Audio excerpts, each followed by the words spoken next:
That right there, that is so much more than a guitar solo. It's a statement. That was Joe Bonamassa, live from the historic Greek Theater in Los Angeles, channeling the spirits of not one, but three of the most important guitarists who ever lived. He's playing an Albert King classic. But if you listen close, you can hear the soul of B.B. King and the fire of Freddie King. In every single note, this performance is nothing short of a masterclass. But what makes it so legendary? How does one guitarist pay a perfect tribute to the past masters while stamping his own authority on a song and dragging it gloriously into the 21st century? What's the secret sauce? Today, we're not just listening. We're going to pull this thing apart, note for note and feel for feel, to uncover the genius hidden in plain sight. Before we even get to the first note, you have to understand the sheer weight of this moment. This wasn't just another gig. This was the grand finale of Bonamassa's 2015 Three Kings Tour, an ambitious tribute to the holy trinity of blues guitar, Albert, B.B., and Freddie King. It was the last night, which was being filmed for the world, and there's a certain electricity in the air when an artist knows. They're playing for the history books, adding a layer of deep poignancy to the evening was the recent passing of the great B.B. King, who had died just a few months before the SHOW. B.B. wasn't just a hero to Bonamassa. He was a mentor and a friend. In 1989, he gave a 12-year-old Joe his first big break, letting him open a show. Bonamassa himself said his only regret about the tour was that B.B. wasn't there to see it. So when Joe stepped onto that stage, he wasn't just playing tunes. He's carrying a torch for his heroes, and you can feel that responsibility in every note. The song choice, I'll Play the Blues for You, is perfect. It's a signature Albert King track from 1972, released on the iconic Stax label. It's not just a song, it's a promise. The original is a masterpiece of soulful conversational vocals and stinging guitar, backed by the legendary Memphis horns. To even attempt this song is to invite direct comparison with an all-time great. And Bonamassa doesn't just attempt it. He builds a cathedral around it. He's backed by a monster 11-piece band, including giants like Anton Fig on drums. It's the legendary Reese Winans on keys and a full horn section to nail that Stax sound. This isn't a bar band shuffle. It's a full-scale blues orchestra. So the stage is set. The context is clear. This is a tribute, a eulogy, and a declaration all rolled into one. The only question is, how does he pull it off? Let's start at the top. The lights go down, the crowd roars, and then silence. An electric buzzing silence. It's the very first thing you hear is Reese Winans' Hammond organ swelling in like a church service is about to start. It's patient, it's atmospheric. And that choice is crucial. It tells you this performance is about mood and texture. It's not just a bunch of flashy guitar licks. Then Joe enters, and his first note tells a whole story. He's playing a Gibson Flying V, the chosen weapon of Albert. King himself, Albert, famously played a right-handed V flipped upside down, letting him pull down on the strings for those massive signature bends. Joe, playing right-handed, still manages to coax that same singing quality out of the instrument. His tone is just magnificent, thick, and saturated.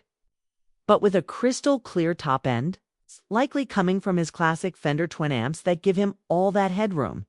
He doesn't kick off with a flurry of notes. Starts with a single, sustained, bend, and just lets it hang there, dripping with vibrato. This is lesson 1 from the University of the Three Kings. One perfect note can say more than 1,000 mindless ones. That's the B.B. King influence making the guitar sing. It's a conversation. He plays a phrase, then leaves space. The band breathes right there with him. Michael Rhodes on bass and Anton Fig on drums lock into a groove so deep and wide you could drive a truck through it. Let's break down that opening guitar part. It's based in the G minor pentatonic scale, the bedrock of the blues, but the magic is all in the phrasing. He isn't just running scales, he's crafting sentences. He plays a lick, and Reese Winans' organ answers him. Call and response. Let me show you what I mean. He's starting around the 12th fret on the D string, sliding up, and then rolling his finger to catch the note on the G string. It's a small thing, but it creates this fluid, slippery sound. Then he hits those huge Albert King bends on the B string, pushing it a whole step, sometimes a step and a half. What's brilliant is his control. He doesn't just yank the string up to pitch, he milks it. He lets you feel the note's journey. It's not just playing Albert's licks, speaking his language. K gets the grammar, the punctuation, the inflection, and that warm, rich tone lets every note sing for days. The intro finishes with the whole band roaring in, horns swelling. It's a cinematic opening. It feels important. With just a handful of notes, Bonamassa has established the song's entire emotional landscape, soulful, mournful, powerful, and majestic. He's paid his respects. But the sheer scale of the sound is distinctly Bonamass as the music fades back. Joe steps to the mic, and the first line comes out, smooth and intimate. If you're down and out and you feel real hurt, come on over to the place where I live. Singing an Albert King song is a huge challenge. Albert had one of the great voices in the blues, deep, resonant, and utterly convincing.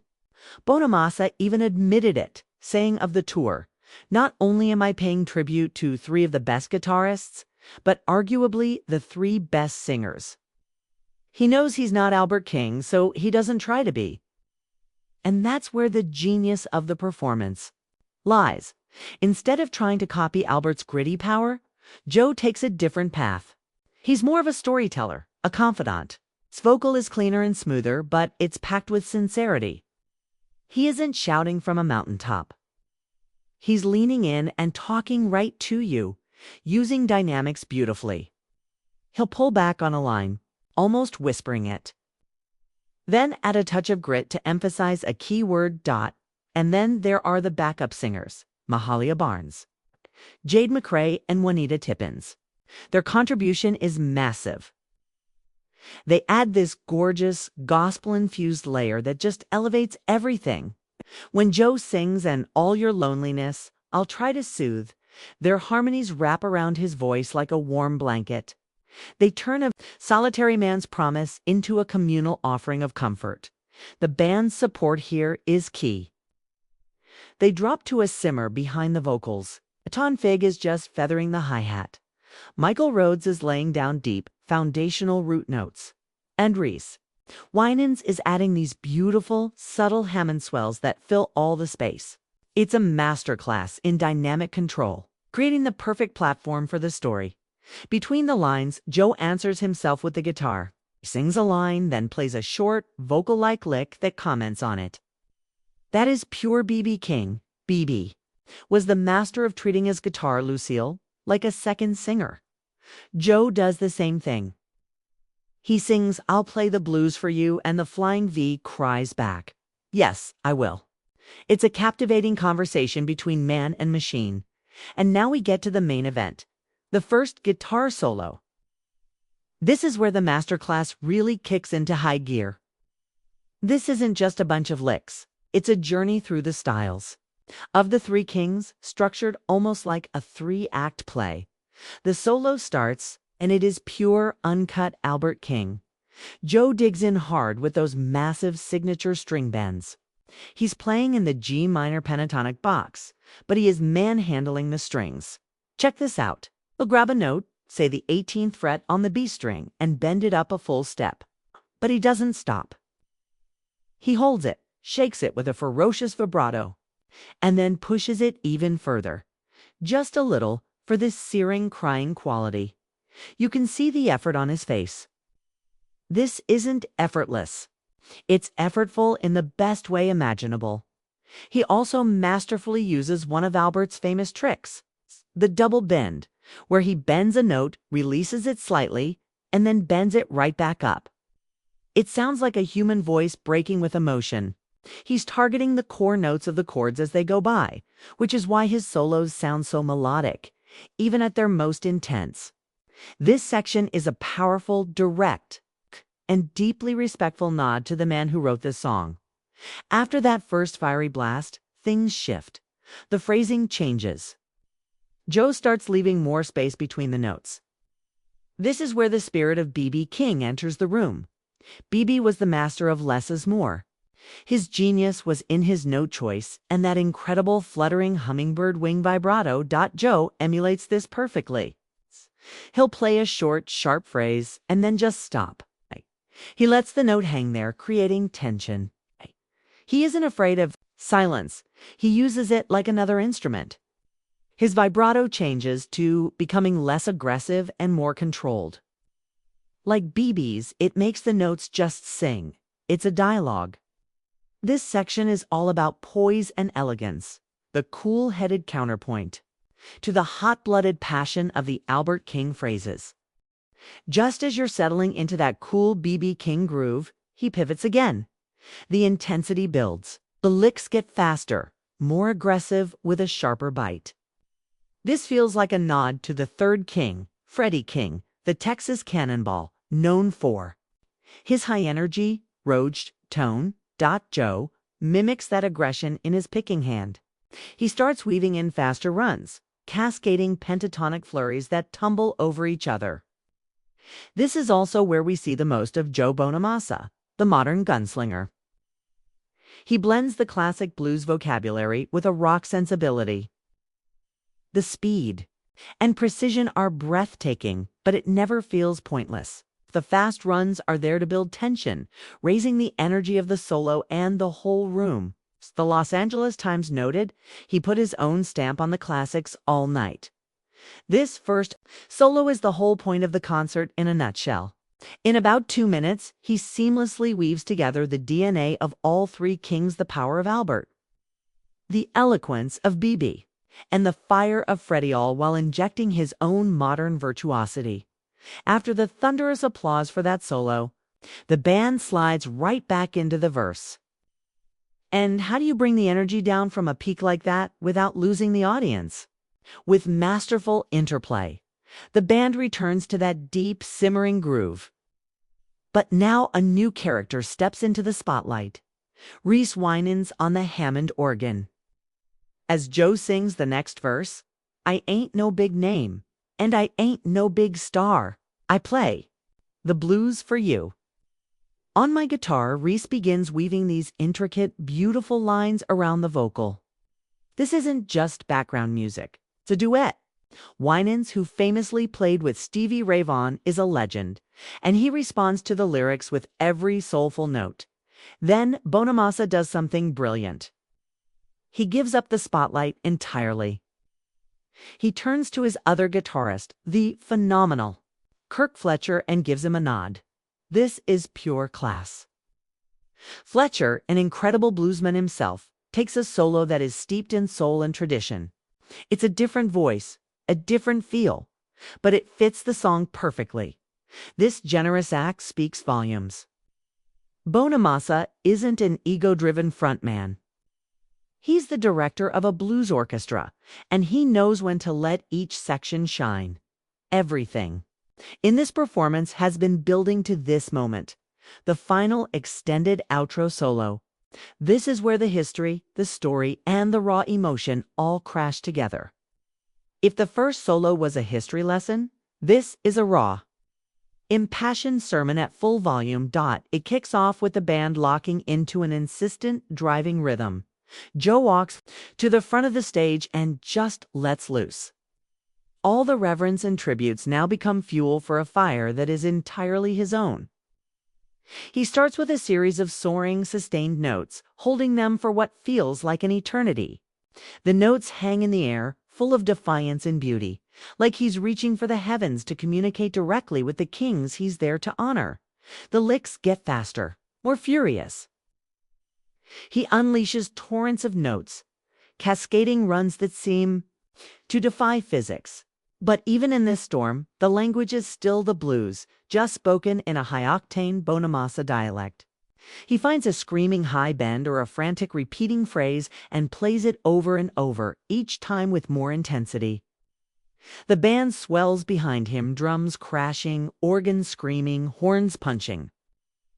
It builds an almost unbearable tension. You can see the physicality of it, the sweat on his brow, the grimace of effort and emotion on his face, the muscles in his hands at work.